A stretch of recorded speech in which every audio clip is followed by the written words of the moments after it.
Maligayang pagbabalik sa Sine Recap PH. Warning, spoilers ahead.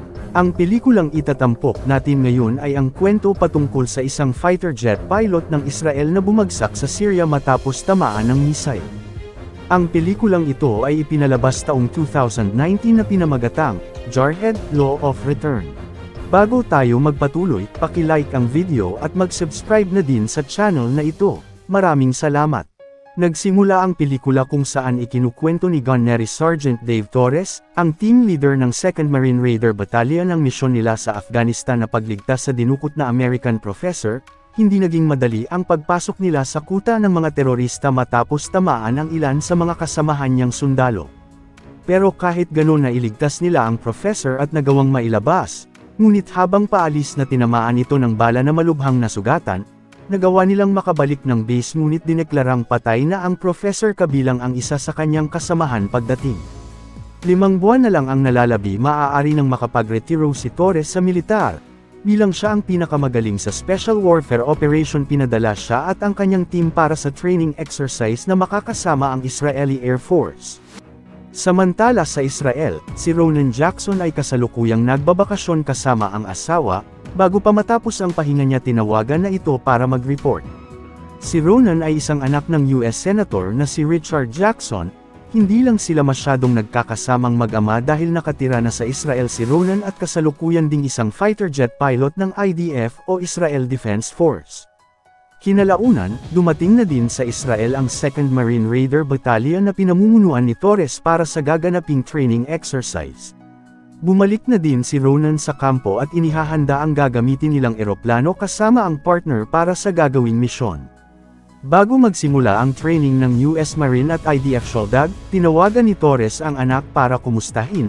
Nagtatampo ang anak niya na palagi nalang wala ang ama sa araw ng kanyang kaarawan na magaganap bukas. Nangako naman si Torres na 5 buwan na lang uuwi na siya at palagi na silang magkakasama. Pagkatapos nagtungo na ang grupo kung saan gaganapin ang pagsasanay, kasalukuyan na ding sinimula ni Ronan ang misyon nila na pagbomba sa kanilang mga target sa Syria na matagumpay nilang nagawa. Ngunit bago pa sila nakabalik, tinarget ng surface-to-air missile ang kanilang eroplano na naka-target lock na sa kalaban. Sinubukan nitong iwasan ang missile at gumamit ng countermeasure subalit hindi umubra at tinamaan pa din ang eroplano dahilan ng pagkamatay ng kasamahan ni Ronan, pero nagawa niyang makapag-eject bago pa ito bumagsak. May nakakita palang miyembro ng terorista sa pinagbagsakan ng eroplano. Sa US nabalitaan din ni Senator Jackson ang nangyari sa anak na ikinabigla nito. Kinabukasan sa crash site, nagising si Ronan na nanghihina dahil sa mataas na pagbagsak. May dumating namang grupo na tinatawag na GFB o Golan Freedom Fighters na isang Iranian-controlled militia. Nang mapansin ni Ronan ang grupo, agaran siyang naghanda. Pagdating nila, nilabanan niya ang mga ito at nagawa niyang mapatay ang ilan sa kanila saka sinubukang tumakas nang maubusan siya ng bala, ngunit tinamaan siya ng RPG dahilan nang nahuli ito ng mga kalaban. Sa Tel Aviv, Israel, agarang nakipagpulong ang US General sa Defense Ministry ng Israel para sa kalagayan ng piloto dahil hindi ito basta-basta. Anak siya ng US Senator. Hindi pa nila kumpirmado kung buhay pa ang piloto pero sigurado silang kinuha ito ng GFB kung saan teritoryo nila ang pinagbagsakan. Ang problema ay hindi nila basta-basta pwedeng pasukin ang lugar dahil baka patayin ang kanilang piloto. Pumasok si Nito Luria, isang Israeli intelligence na espesyalista sa counter-terrorism. Sinabi nito na kailangan nila agad bumuo ng team dahil sa loob lang ng 36 na oras maaaring hindi na nila makita pang buhay ang piloto. Iminungkahi ng US General na ipadala ang 2nd Marine Raiders na kasalukuyang nasa training exercise kasama ang IDF Shoaldag. Ngunit wala pang naging joint operation ng IDF at US Marine noon kaya inaalala nila pero naniniwala ang US General na nagsisimula ang lahat sa first time. Kinalaunan dumating ang nakakataas ng IDF sa pagsasanay upang ipaalam sa Shoaldag at 2nd Marine Raiders ang bago nilang misyon na tinatawag na Operation Judah para iligtas ang nawawalang piloto. Makakasama ng joint operation si Nito bilang siya ang may alam ng lahat ng intel sa loob. Nag-alala naman si Torres dahil nanggaling na siya sa mga ganung operasyon. Kailangan nila ng matibay na impormasyon ng kinaroroonan ng kanilang ere-rescue. Ganun pa man, agarang umalis ang grupo para sa nasabing rescue operation. Dumating din ang US Senator sa Israel para personal na makibalita sa kalagayan ng anak, habang sa mga oras na yun hawak na si Ronan ng teroristang grupo sa kanilang kuta. Samantala dumating na sa border ng Israel at Syria ang magre-rescue sa kanya ngunit utos ng North Command antayin muna nilang dumilim bago tumawid. Nakakuha naman sila ng impormasyon na pinagdalahan sa bihag na piloto pero wala silang magawa kundi mag-antay ng tamang oras. Sa kuta ng GFB tino-torture si Ronan at pilit inaalam ang pagkatao niya. Nagsinungaling siya para hindi malamang anak siya ng US Senator ngunit naghihinala ang leader ng grupo sa pananalita niya ng puntong Ingles, pero patuloy pa ding nagsinungaling si Ronan sa pagkatao nito. Nang maggagabi na nakahanda na sa pagpasok ng border ang rescue team, bago sila tumawid sinuyod muna nila ang daan upang masigurong ligtas ang daraanan nila sa pampasabog. Pinuntahan naman ng US Senator ang asawa ng anak, kasalukuyan itong buntis at magkakaapo na ang senator sa unang pagkakataon.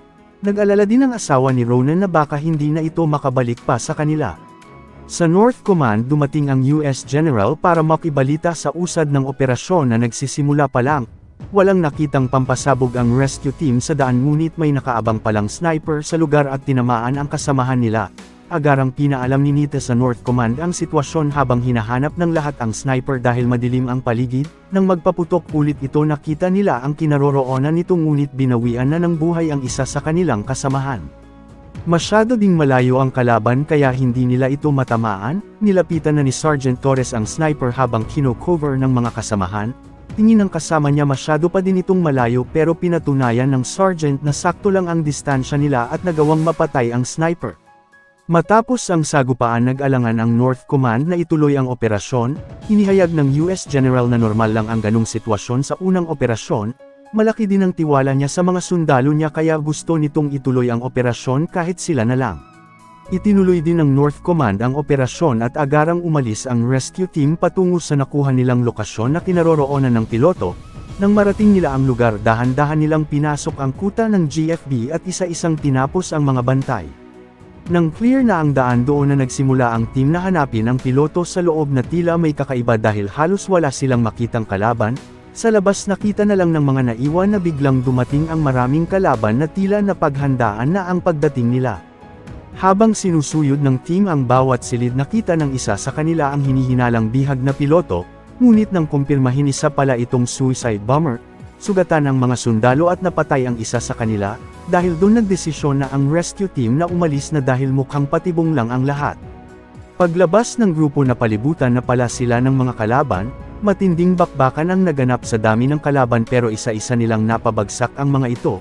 Ilan din sa kasamahan nila ang tinamaan na humantong sa kamatayan pero sa huli nagawa nilang makalabas sa pagkakaipit.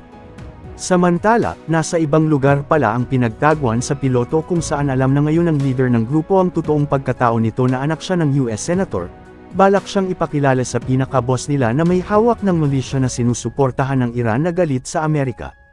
Sa mga oras na iyon ang rescue team ay nagtungo sa mapagkakatiwalaang asset ni Nite sa lugar. Nag-iwan ng bantay si Torres para magmatsyag sa labas pero hindi pumayag ang asset dahil baka may makakita sa kanila kaya pinapasok na ni Torres ang kasamahan. Kasalukuyan na ding paalis ang Golan Freedom Fighters para dalhin ang kanilang bihag sa boss. Masyado namang mainit si Torres sa asset na gustong makakuha agad ng impormasyon sa kinaroroonan ng piloto. Pinahinahon nito ni Nita at nagbigay ng pampadulas upang magsalita ang asset. Doon na sinabi nito na kasalukuyan ng patungo ng South Beirut ang grupo ng GFB para ipresenta ang piloto sa Security General upang tapusin ang buhay niya sa harapan ng lahat. Sinabi din nito ang daanan ng convoy na humigit kumulang 7 oras ang biyahe, pero may alam siyang alternatibong daan para makahabol sila. Nagtataka naman si Torres kung paano siya nakakuha ng ganoong impormasyon. Ipinakita ng asset ang device na ginagamit niya at pinayuhan ng grupo na gumamit ng matataas na kalibre ng armas. Agarang umalis ang rescue team at ini-report sa North Command ang sitwasyon para masubaybayan ang convoy. Gamit ang drones nakita nila ang convoy ng GFB ngunit hindi mahanap ang kinaroroonan ng piloto. Ganun pa man, hinabol ng rescue team ang convoy na plano nilang harangin sa tulong ng North Command. Samantala isinama naman ng asawa ni Ronan ang US Senator sa paboritong lugar ng kanyang anak. Nakaramdam ng pagsisisi ang senator na hindi man lang sila masyadong nagkasama ng anak noon. Kinalaunan dumating na sa lokasyon ang rescue team para sa planong harangin ang convoy. Habang nag-aantay nagplano sila ng gagawin dahil hindi rin basta-basta ang gamit na armas ng mga kalaban na nakakabit sa mga sasakyan, hindi rin makita ng drone ang kinaroroonan ng piloto kaya kailangan nilang mag-ingat. Inalam ni Torres kung armado ang drone na nakasubaybay sa kanila. Nang makumpirma ito ang naisip niyang gamitin para wasakin ang escort ng convoy. Pagkatapos tatawagan sana ni Torres ang anak para batiin pero walang sumasagot. Parating na din ang convoy kaya ibinaba na niya ang telepono kung saan doon pa lang sana sumagot ang anak. Agarang kumilos ang lahat para sa planong pag-ambush ng convoy at naghanda na din ang North Command sa pag-atake gamit ang missile ng drone. Nang papalapit na ang kalaban doon na nagsimulang nagpaputok ang drone kung saan tinamaan ang dalawang escort ng convoy dahilan ng napahinto ang mga ito sa kanila sinimulan ang pag-ambush sa grupo, dahil nabawasan na ang puwersa ng kalaban na kaya nilang makipagsabayan sa mga ito.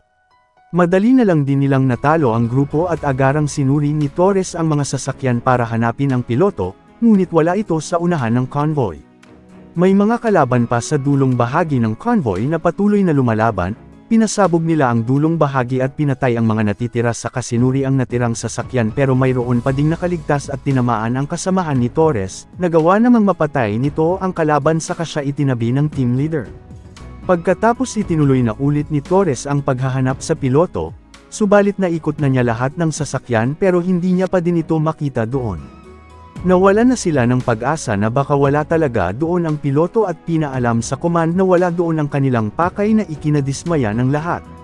Pero bigla silang nakarinig ng ingay sa isang sasakyan, itinago pala sa kahon na bakal ang piloto na sobrang ikinatuwa ng lahat nang makumpirmang buhay pa ito. Pagkatapos ipinasakay na ito ni Torres at binalikan ang sugatang kasamahan, ngunit nang paalis na sila bigla itong tinamaan na nagmula sa isang sniper, buhay pa pala ang leader ng grupo na nagtatago lang sa malayo. Ikinagulat ng lahat ang nangyari at hinanap ang sniper dahil hindi nila makita kung saan ito nagtatago kaya nagpaputok na lang sila para protektahan ang sergeant pero tinamaan ulit ito ng matindi. Sa pagtutulungan ng lahat nagawa nilang makuha si Torres at agarang tumakas sa lugar matapos hindi nila makita ang kalaban. Dahil din sa nangyari malubha ang kalagayan ni Torres na humantong din sa kanyang kamatayan na hindi rin inasahan ng lahat.